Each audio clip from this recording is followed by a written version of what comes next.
Okay, so I got a very important question, and a lot of you seem to ask this question all the time. I think I've seen probably 10 to 20 people asking this question, and it is, how do I export charcoal? Right? I don't know what's going on out there in Africa. It seems like we just want to burn up all our trees and, use it to export the product that gives the lowest value. Now, why do I say this? You see, I'm not a big fan of exporting charcoal.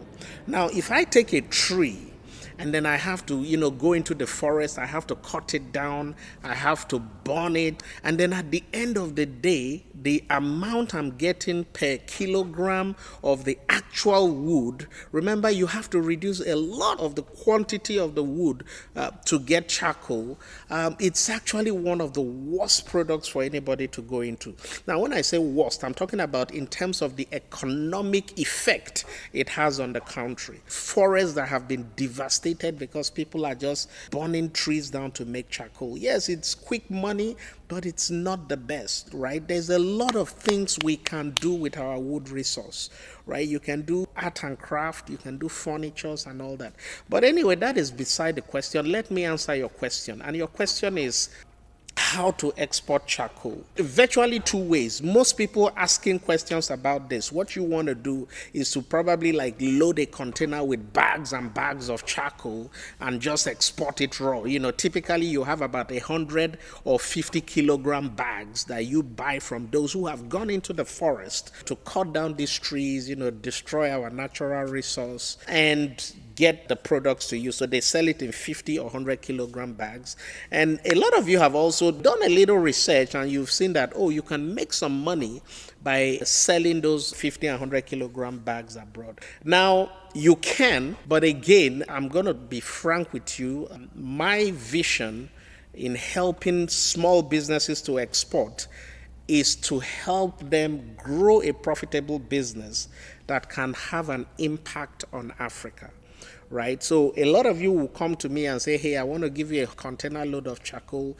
Can you help me find buyers? Unfortunately, I won't do that, right? Because I believe that we could benefit Africa a lot more by converting that charcoal into other things. But if you insist that you want to export charcoal, I would rather you do it in packaged form. So what do I mean? Now, when you go into the various stores out there, you go to Walmart, you go to Costco, they use charcoal a lot. People use it to grill in the US, in Canada, in UK. A lot of people do grilling and they rely on charcoal. But where the profit comes from is if you are able to package this charcoal into smaller bags and sell in smaller package quantities, right? So when you go to the Walmart, I think the biggest size of a charcoal bag you're going to see is a 20-pound bag, either 20 or 25 pounds, right? And this can sell for as much as $20, $30, right? Depending on the size. You have various sizes. You have, I think it starts from 5 pounds, 10 pounds, 15, 20 pounds. That is what I would like you to go into. Now, if I see somebody who says, I want to do charcoal and I have the resources and I'm going to do it in smaller bags so that we sell it to the retail stores, that is where I will be interested in helping you out, right? But if you are interested in packing big ones, load a container with 50, 100 kg and we lose so much money, even though we've destroyed our forest resource, I'm not a fan of that. Now, if you have been able to package, you have a packaging, typically paper packaging, where you have the 5 pounds or the 10 pounds, and now we are selling direct to retail stores, then I am in. So if you want to do that, there are a couple of things that you want to make sure you have in place. Number one is make sure that there's no government regulation against exporting charcoal from your country. Because I know a lot of African countries, because of the way their forests have been devastated, some of them have started placing ban on charcoal export. So make sure you check that out before you go into that. Now, the second thing is, again, how do you find buyers? I say this all the time.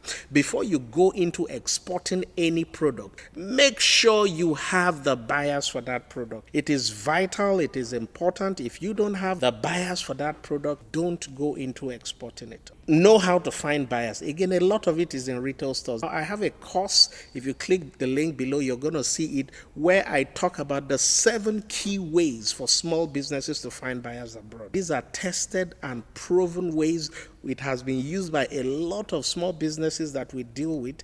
A lot of times you may reach out to 100 companies, only 6 or 7 or 8 will show interest in your product. But one of the things we have seen, by the time even 1 or 2 show interest, you're going to be amazed at how much you do. So again, click the link below to learn how to find buyers. Now, apart from that, when you are exporting it, you're also going to need 2 key documents for charcoal in most cases, because charcoal doesn't require any form of certification or licenses. It may require licenses depending on your country from government agencies that want to be sure that you are cutting the trees from approved areas. But typically the licenses you will need is your commercial invoice and your packing list, right? And again, make sure you understand how to fill these documents. You understand how to fill the HS code. HS code is very important. Things like charcoal, I can bet for a certainty they are under duty-free shipping with AGOA, so you can ship those things duty-free into the USA. To get it shipped via duty-free, there are rules and regulations that you have to follow. How you fill your documents, how you fill the commercial invoice, the manifest and stuff like that. Charcoal is good. I will support the packaging, the export, but I will not work with anybody who is just exporting the big ones, destroying our forest, because the value that you get from those exports is not worth it. But if you are ready to put it in packaged form, right, in 5 pounds, 10 pound, 20 pound bags, so that we can now market it direct to retail stores, then you can reach out to me and then I can help you do that. But again, if you want to learn more about finding buyers, how to prepare your export documentation, how to get your product ready for export, again, I have a link below that you can go to. It gives you a lot of training on what you need when it comes to export, all right? So again, for those of you that want to export charcoal, I wish you the best. Let's maintain our natural resource. Do it in a way that maximizes your profit. And I wish you all the best.